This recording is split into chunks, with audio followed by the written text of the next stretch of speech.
At first, take my salam. Assalamu alaikum.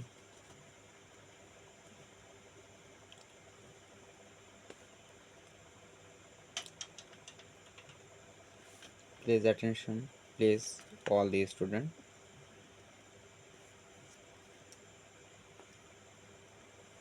আজকে বিষয়ে সকল শ্রেণীর ছাত্রছাত্রীদের জন্য বিশেষ করে গ্রামার আইটেম নিয়ে আলোচনা করছি।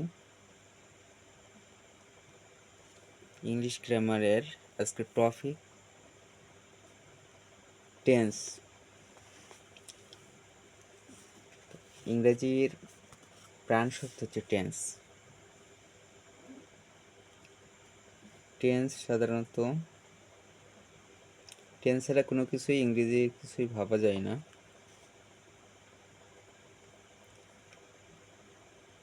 আমরা যে কোনো ইংলিশ বিষয়ে আলোচনা করতে গেলে টেন্সের ভূমিকা অপরিহার্য। টেন্স সর্বপ্রথমেই আমাদের শিখতে হবে এবং ভালোভাবে শেখা লাগবে টেন্স। টেন্স শব্দটি কি? টেন্স শব্দের অর্থ হচ্ছে কাল। টেন্স মানে কাল বোঝায়। টেন্স শব্দের বাংলা অর্থ কাল।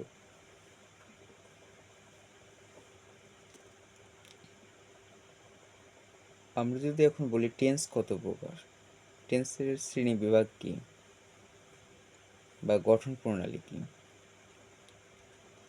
সাধারণত টেন্স হচ্ছে তিন প্রকার। টেন্স সাধারণত তিন প্রকার। এক হচ্ছে প্রেজেন্ট টেন্স, দুই হচ্ছে পাস্ট টেন্স, তিন ফিউচার টেন্স। প্রেজেন্ট টেন্স কাকে বলে?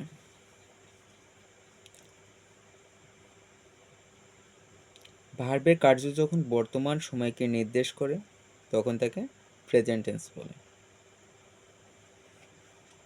কি বললাম? ভার্বের কার্য যখন বর্তমান সময়কে নির্দেশ করে তখন তাকে প্রেজেন্ট টেন্স বলে। পাস্ট টেন্স ভার্বের কার্য যখন অতীত সময়কে নির্দেশ করে, ভার্বের কার্য যখন অতীত সময়কে নির্দেশ করে তখন তাকে পাস্ট টেন্স বলে। আর ফিউচার টেন্স ভার্বের কার্য যখন ভবিষ্যৎ সময়কে নির্দেশ করে তখন তাকে ফিউচার টেন্স বলে।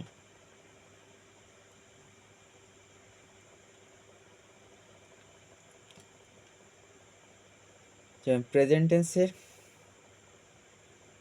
উদাহরণ, the boy is playing football. বালকটি মাঠে খেলিতেছে। পাস্ট টেন্সের উদাহরণ হচ্ছে দি বয় ওয়াজ প্লেইং ফুটবল। বালকটি মাঠে খেলিতেছিল। ফিউচার টেন্সের উদাহরণ, the boy will be playing football. বালকটি ফুটবল খেলতে থাকবে।